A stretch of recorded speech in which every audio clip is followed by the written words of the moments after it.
నమస్తే welcome to our channel. TDP అధినేత నారా చంద్రబాబు నాయుడు ఏ విషయంలో చూసినా ఇతరులెవ్వరూ అందుకోలేని ఎత్తులో నిలబడ్డారు. ఇప్పటికే ఆయనకు 7 పదుల వయసు దాటింది. రాజకీయాల్లో 4.5 దశాబ్దాలకు పైగా సుదీర్ఘ అనుభవం ఆయన సొంతం.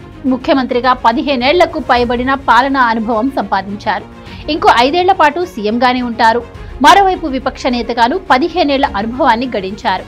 అయినా చంద్రబాబులో నూతన ఉత్తేజం తొలికిసలాడుతూనే ఉంటుంది. నిత్యం చలాకీగా చతురోక్తులు సంధిస్తూ ఆయన సాగిపోతూ ఉంటారు. ఓవైపు రాష్ట్ర పాలన, మరోవైపు టీడీపీ అధ్యక్షుడి హోదాలో పార్టీ నిర్వహణ, ఇంకోవైపు కూటమిలోని పార్టీలతో అనుసంధానం.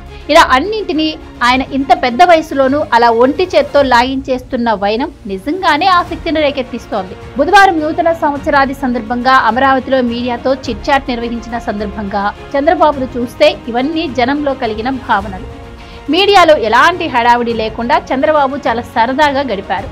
దాదాపుగా అన్ని అంశాలపై ఆయన తన మనసులోని భావాలను క్లియర్ గా వెల్లడించారు. సినిమా రంగం వంటి పలు కీలక రంగాలపైన ఆయన డేరింగ్ కామెంట్స్ చేశారు. సినిమాలతో మనకి ఇప్పుడు అంతగా అవసరం లేదంటూ చంద్రబాబు చేసిన వ్యాఖ్యలే ఇందుకు నిదర్శనంగా చెప్పుకోవాలి. ఇక అదే సమయంలో తెలుగు సినిమా రంగం సాధించిన పురోగతిని ఆకాశానికి ఎత్తేసిన చంద్రబాబు హైదరాబాద్ను వీడి తెలుగు సినిమా రంగం బయటకు రాలేదన్న భావన వచ్చేలా ఆసక్తికర వ్యాఖ్యలు చేశారు. సినిమా రంగానికి హైదరాబాద్ హబ్ గా మారిందని ఆయన వ్యాఖ్యానించారు. కాలక్రమంలో తెలుగు సినిమా ఓవర్సీస్ మార్కెట్ ను ఓ రేంజ్ లో పెంచుకుందని మెచ్చుకున్నారు. ఇలాంటి కీలక తరుణంలో దేని మీద ఫోకస్ చేయాలో దాని మీదే ఫోకస్ పెట్టేలా సినీ పెద్దలు నిర్ణయం తీసుకోవాల్సి ఉందని కూడా చంద్రబాబు అన్నారు. ఇక ఫలితంగా టాలీవుడ్ లో ప్రస్తుతం నడుస్తున్న రచ్చను చంద్రబాబు తనదైన తెలివితో అలా పక్కన పెట్టేశారు. ఇటు టీడీపీలోనే కాకుండా అటు రాష్ట్ర ప్రభుత్వ పాలనలో బీసీలకు ఇస్తున్న ప్రాధాన్యాన్ని కూడా చంద్రబాబు ఏమాత్రం సంకోచించకుండా ప్రస్తావించారు. పార్టీలో కీలక పదవులను బీసీలకు ఇచ్చామని చెప్పిన బాబు బీసీల్లో సమర్థవంతమైన నేతలు చాలా మందే ఉన్నారని చెప్పారు. ఇక ఈ కారణంగానే పార్టీ పదవుల్లో బీసీలకు పెద్దపీట వేస్తున్నామని అన్నారు. ఇక ప్రభుత్వ పాలనలోనూ బీసీ సామాజిక వర్గానికి చెందిన అధికారులు సత్తా చూపుతున్నారని అన్నారు. రాష్ట్ర ప్రభుత్వ ప్రధాన కార్యదర్శిగా బాధ్యతలు చేపట్టిన విజయానంద్ అంశాన్ని ప్రస్తావించిన బాబు పాలనలో సత్తా కలిగిన అధికారిగా విజయానంద్ ఎప్పుడో గుర్తింపు సంపాదించుకున్నారని అన్నారు.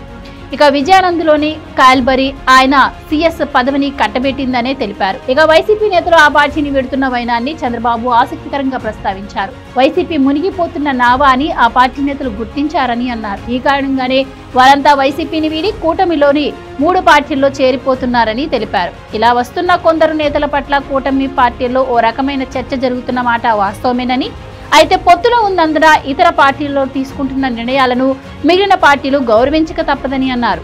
ఇక అంతిమంగా తాను ప్రస్తుతం ఎలా ఉంటున్నది, ప్రభుత్వ పాలనను ఎలా పర్యవేక్షిస్తున్న తీరును కూడా చంద్రబాబు ఆసక్తికరంగా చెప్పుకొచ్చారు. అటు పార్టీలోనైనా ఇటు ప్రభుత్వ పాలనలో అయినా ఆయా స్థాయిలో జరుగుతున్న నిర్ణయాలను తాను క్రాస్ చెక్ చేస్తున్నానని అన్నారు.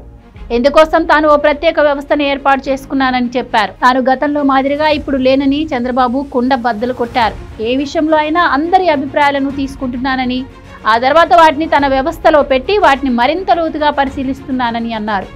ఆ తర్వాత అంతిమంగా ఓ నిర్ణయం తీసుకుంటున్నామన్నారు. ఫలితంగా మంచి ఫలితాలు వాటికవే వస్తున్నాయని చంద్రబాబు వివరించారు. మొత్తంగా అటు పార్టీ వ్యవహారాల్లో అయినా ఇటు పాలనలో అయినా బెటర్ డెసిషన్స్ తీసుకుంటున్నానని, ఇది తనకు ఎంతో ఆత్మ సంతృప్తినిస్తుందని కూడా చంద్రబాబు చెప్పుకొచ్చారు. నూతన సంవత్సరాదిన మీడియాకు చంద్రబాబు తనలోని నూతన మనిషిని ఆవిష్కరించి వారిని ఆశ్చర్యానికి గురి చేశారు. Please subscribe to Leo news for more videos.